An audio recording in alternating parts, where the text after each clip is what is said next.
Hello, myself Yogesh Garg, Faculty of Applied Science Department, welcomes you to our YouTube channel RPIIT Academics. If you like the content, please subscribe our channel. Students, आज हम formation of amides कर रहे थे, reaction of amides कर रहे थे। उसमें reactions of amides कर रहे थे। फर्स्ट हमने करी थी अमाइड की फॉर्मेशन। आज हम एसिड एनहाइड्राइड के साथ देखते हैं कैसे हम अमाइड की फॉर्मेशन कर सकते हैं। तो एसिड एनहाइड्राइड हमारा ये हो गया RC++O अमाइन के साथ रिएक्शन हुआ RNH2 हमारा है। इसमें दो कंपाउंड बनते हैं। जैसे फर्स्ट तो हमारा अमाइड बन जाता है क्योंकि ये क्या होता है, बॉन्ड बीच में से ब्रेक हो जाता है और ये बोलता है RC++O RNH3।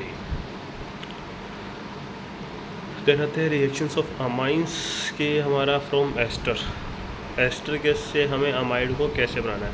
Asters react with ammonia primary and secondary amines to produce amide and alcohol. अगर हम एस्टर की रिएक्शन अमाइन के साथ करवाते हैं तो हम अमाइड भी देगा और साथ में अल्कोहल भी देगा। जैसे एस्टर क्या होता है RC++OR, दिस इज एस्टर। इसकी प्राइमरी अमाइन के साथ करवा दी RNH2 से हमारे पास बन गया सेकेंडरी अमाइड RC++ONRH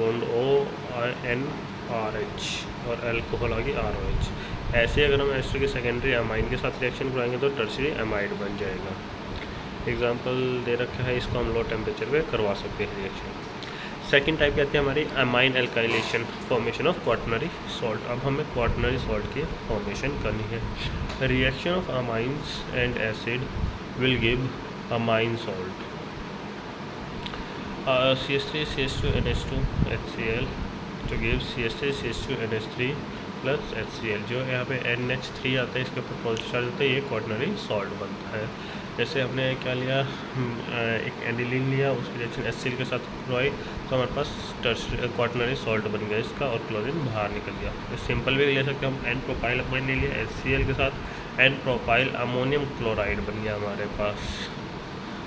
देन आते हैं नेक्स्ट इसी के और एग्जांपल देखो, N propyl amine N propyl ammonium chloride same example है, ठीक है। नेक्स्ट थर्ड आ गया हमारे with nitrous acid. Nitrous acid के साथ रिएक्शन करवाते हैं तो क्या होता है, nitrous acid is unstable and must be prepared in the reaction solution by mixing sodium nitride with acid. कैसे, हमने H पॉजिटिव NO2 करवाया तो HNO2 बन गया। नाइट्रस एसिड को हम और ऑन द स्पॉट बनाते हैं, फ्रेशली प्रिपेयर्ड करते हैं, क्योंकि अगर हम इसको बना के रखेंगे तो वो हमारा रिएक्शन अनस्टेबल होता है, डिग्रेड हो जाएगा। तो क्या करवाना है, primary amines react with nitrous acid with diazonium salt which highly unstable and degrades into a carbocation that is capable of a reaction with any nucleophile in a solution. Therefore reacting primary amines with nitrous acid leads to a mixture of alcohol, alkenes and alkyl halides। क्या हो गया, ethanamine हो गया। Ethanamine की reaction करवाई हमने NaNO2 HCl ethyl diazonium chloride बनाया, unstable बनता है।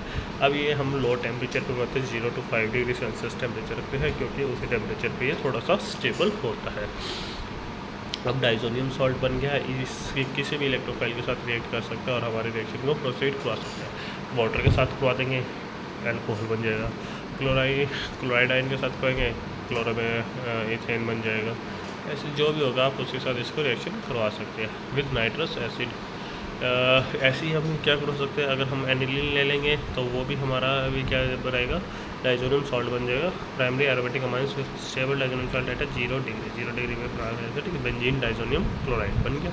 अब बेंजीन डाइजोनियम क्लोराइड बन गया, इसको भी हम किसी भी इलेक्ट्रोफाइल के साथ रिएक्ट करवा के बेंजीन के ऊपर वो ग्रुप ऐड करवा सकते हैं।